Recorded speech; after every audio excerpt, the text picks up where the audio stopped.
ஈரானுடைய புதிய supreme leader தெரிவு செய்யப்பட்டிருக்காரு. அயத்துல்லா அலி கமனேனுடைய மகன் தான் தேர்வு செய்யப்பட்டிருக்காரு. இந்த தேர்வை நிறைய பேர் கொண்டாடுறாங்க, நிறைய பேர் எதிர்க்கவும் செய்றாங்க.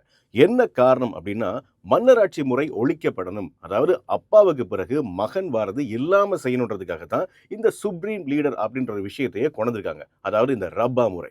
ஆனா இப்போ மறுபடியும் அதுதான் நடக்குதா? அதாவது மன்னராட்சி முறை மாதிரியே இந்த சுப்ரீம் லீடரை தேர்வு செய்கின்ற முறை நடைபெறுகிறதா?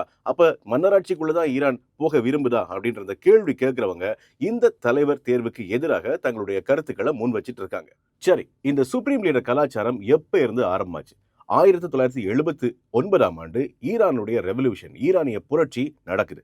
அங்க ஷா பலாவி அப்படின்ற ஒரு மன்னர் இருக்காரு. அந்த மன்னருடைய ஒரு விசேட படை, அந்த விசேட படை மன்னருக்கு எதிராக செயற்படுற யாராக இருந்தாலும் அவங்களை கைது செய்றாங்க, சித்திரவதை செய்றாங்க, கொலை செய்றாங்க. அது மாத்திரம் இல்லாம மன்னருடைய நடவடிக்கைகள் பெரும்பாலும் மேற்கத்திய நாடுகளுக்கு ஏற்ற மாதிரியான நடவடிக்கைகளா இருக்கு.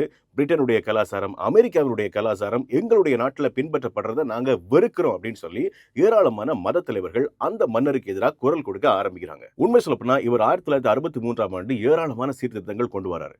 வாக்களிக்கிறதுல பெண்களுக்கான முன்னுரிமை வழங்கப்படுது. அது மாத்திரம் இல்லாம நில உரிமைகள்ல சில மாற்றங்கள் கொண்டு வராரு. இது உண்மையா ஜனநாயக ரீதியாகவே இருந்தாலும் அங்க இருக்கக்கூடிய சில பேருக்கு இதை ஏற்றுக்கொள்ள முடியாது அப்படின்ற மனநிலையில் இருக்காங்க.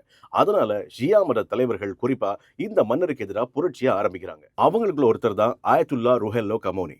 இவர் இந்த மன்னரால நாடு கடத்தப்படுறாரு. நாடு கடத்தப்பட்டவர் இந்த ஈரானிய புரட்சியினுடைய வெற்றிக்கு பிறகு ஈரான் மக்களால வரவேற்கப்பட்டு சுப்ரீம் லீடரா அறிவிக்கப்படுறார்.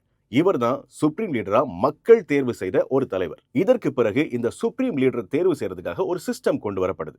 ஒரு நிபுணர்கள் குழு. அந்த நிபுணர்கள் குழுல 88 பேர் இருப்பாங்க. அந்த நிபுணர்கள் குழுவில் இருக்கிற அவ்வளவு பேருமே மத அறிஞர்களா இருப்பாங்க. 8 வருஷத்துக்கு ஒரு முறை இந்த மாதிரியான தேர்வு நடக்கும் அப்படின்னு சொல்லி அறிவிக்கப்படுது. அது மாத்திரம் இல்லாம இந்த 88 பேர்ல யார் போட்டியிட முடியும் என்பதை பாதுகாவலர் குழுவில் இருக்கக்கூடிய 12 பேர் தான் தேர்வு செய்ய முடியும் அப்படின்ற சிஸ்டத்தை கொண்டு வராங்க. அந்த சிஸ்டத்தின் அடிப்படையில் தேர்வு செய்யப்பட்டவர் தான் இதற்கு முன்னர் சுப்ரீம் லீடரா இருந்த ஆயத்துல்லா அலி கமனேனி. இப்போ அவருடைய மகன் மோஜ்தபா கமனேனி தலைவரா தேர்வு செய்யப்பட்டிருக்காரு. ஆனா இப்ராஹிம் ரைசி இவர் ஈரானுடைய முன்னாள் ஜனாதிபதி. இவர் தான் பெரும்பாலும் அடுத்த சுப்ரீம் லீடரா வாரத்துக்கான வாய்ப்பு இருந்ததா நம்பப்பட்டது. ஆனா தாக்குதல்ல இவர் கொல்லப்பட்டதன் அடிப்படையில் இப்ப மோஜ்தபா கமனேனி தலைவரா தேர்வு செய்யப்பட்டிருக்காரு. இதை கொண்டாடிட்டு இருக்காங்க ஈரானிய மக்கள். சில பேர் விமர்சனம் செஞ்சிட்டும் இருக்காங்க.